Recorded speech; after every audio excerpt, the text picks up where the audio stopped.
আমাদের একটাই দাবি, আমরা চাই ইউরোপীয় যতগুলা দেশ আছে সবগুলা দেশের এম্বাসি যাতে আমাদের দেশে হয়। আমাদের এই আজকের এই দাঁড়ানোটা যেন সরকারের দৃষ্টিগোচর হয়, এজন্য আমরা এখানে দাঁড়াইছি। যদি বাংলাদেশে আপনার এম্বাসি হয়ে যায়, যেমন আমরা একটা কথা বলি, যেমন আমরা যদি ক্রোশিয়ার এখন ভিসার ইস্যু ভালো, তো আমি যদি আপনার ক্রোশিয়ার জন্য এম্বাসি প্লেস করতে হয় এখন বর্তমানে আপনার নেপাল গিয়ে, নেপাল যদি আমি যাই আমার যাওয়া আসা খাওয়া থাকা আমার প্রায় আপনার 1.5 থেকে 2 লাখ টাকা চলে যায়। তো যদি আমার এম্বাসি যদি বাংলাদেশে হয়ে যায় তাহলে আমার 1.5 থেকে 2 লাখ টাকা চলে যাচ্ছে না। অতএব আমরা সকল দেশের এম্বাসি বাংলাদেশে চাই, এটা আমাদের মূল দাবি। এটা কোনো জাতি এবং কোনো দেশের বিরুদ্ধে না, এটা হলো বাংলাদেশের স্বার্থে, সকল দেশের প্রবাসীদের স্বার্থে এবং রেমিটেন্সের স্বার্থে সরকারের এটার প্রতি দৃষ্টি আকর্ষণ করা দরকার। আমি মনে করি দৃষ্টি আকর্ষণ করলে আমাদের রেমিটেন্সও বাড়বে। ভিসা সার্ভিসটা যেন আমরা বাংলাদেশ থেকে পাই, যেন আমাদেরকে ইউরোপের কোনো ভিসা আনার জন্য তৃতীয় কোনো দেশে যেন না যেতে হয়। আমাদের অর্থ সময় সবগুলো বেঁচে যাবে এবং আমাদের সরকারের দৃষ্টি আকর্ষণ করছি ডাক্তার ইউনূস সাহেব, উনি যদি সহযোগিতা করেন তাহলে এটা সহজেই হবে আমরা আশা করছি। কিছু কিছু দালাল আছে আমাদের মতো মানুষকে হয়রানি করে ধ্বংস করে দিচ্ছে, আমরা সেগুলোর বিরুদ্ধে প্রতিবাদ করতে চাই।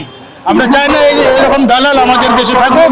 আমরা চাই, আমরা যেহেতু রেমিটেন্স যোদ্ধা, আমরা রেমিটেন্স দেবো, আমাদের জন্য রাস্তাগুলো সহজ করে দেয়, সেটা যেই দেশেই হোক, ইউরোপে হোক, মিডল ইস্টে হোক, যেন আমরা কোনো ক্ষতিগ্রস্ত না হয়ে থাকি। আমরা এটার জন্য আজকে আবেদন করছি। আর বিশেষ আবেদন থাকবে আমাদের প্রধান উপদেষ্টা ডক্টর মোহাম্মদ ইউনূস স্যারের কাছে, সকল এম্বাসিগুলো আমাদের বাংলাদেশে হোক।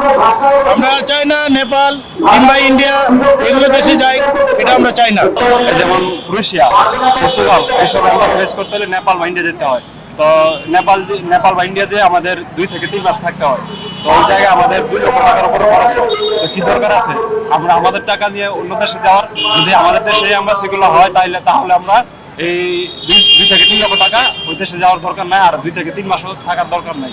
দুর্নীতি বা ওই দেশে অনেক দালাল আছে যারা আপনার অ্যাপয়েন্টমেন্ট নিয়ে বা বিভিন্ন কারণে হয়রানি করে আমাদের বাংলাদেশে যারা যায় আর কি। তো আপনাদের দেশে যে আমাদের দেশে এম্বাসি হোক, যাতে আমরা এই সকল হয়রানি থেকে মুক্ত হই। আমরা যদি এই দেশে থেকে যদি কয়েকবার রিজেক্ট খাই, তারপর আমাদের আবেদন করার সুযোগ থাকে, টাকা পয়সার একটা হয়রানি হতে হয় না, দালালের হয়রানি হতে হয় না। এজন্য আমরা সকলেই চাচ্ছি যে আমরা বাংলাদেশে একটা এম্বাসি চাচ্ছি। আমাদের এই কার্যক্রম আমরা অবশ্যই কার্যক্রম চালিয়ে যাবো যতদিন না পর্যন্ত আমাদের এই দাবি পূর্ণ না হয়। আমাদের এই কার্যক্রম চলমান থাকবে। আমাদের আজকের 15 তারিখে যে আয়োজন, সেই আয়োজনের পরেও যদি আমাদের এই দাবি পূরণ না হয় অতি শীঘ্রই, তাহলে আমাদের পরবর্তী কার্যক্রম আমরা চালিয়ে যাব। আপনাদের সকলের সহযোগিতায় আমরা এখানে কামনা করি।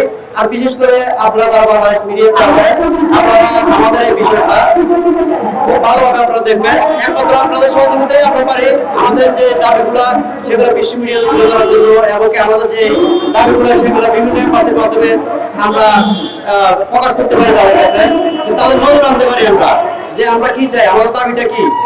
তো আমরা যদি সবাই সমৃদ্ধভাবে চেষ্টা করি, আমরা অবশ্যই আমাদের এই দাবি আমরা পূরণ করতে পারবো।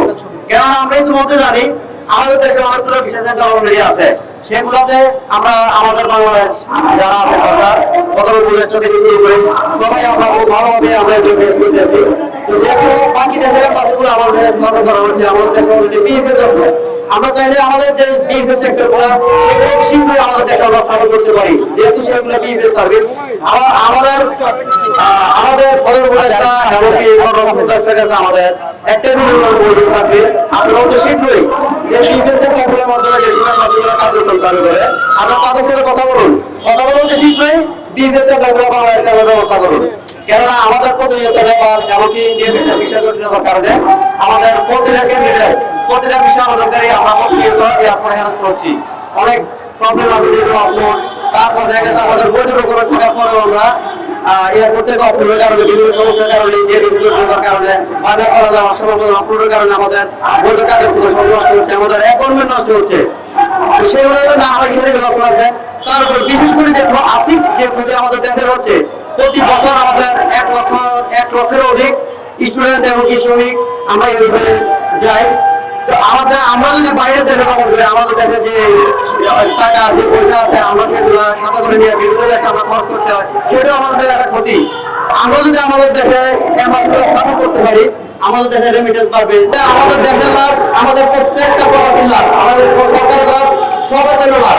তো সুতরাং আপনাদের আমাদের একটাই দাবি, আপনারা যদি এদিকে প্রয়াস করুন, এই বলে আমি আমার বক্তব্য শেষ করছি। আসসালামু আলাইকুম ওয়া রাহমাতুল্লাহি ওয়া বারাকাতুহু।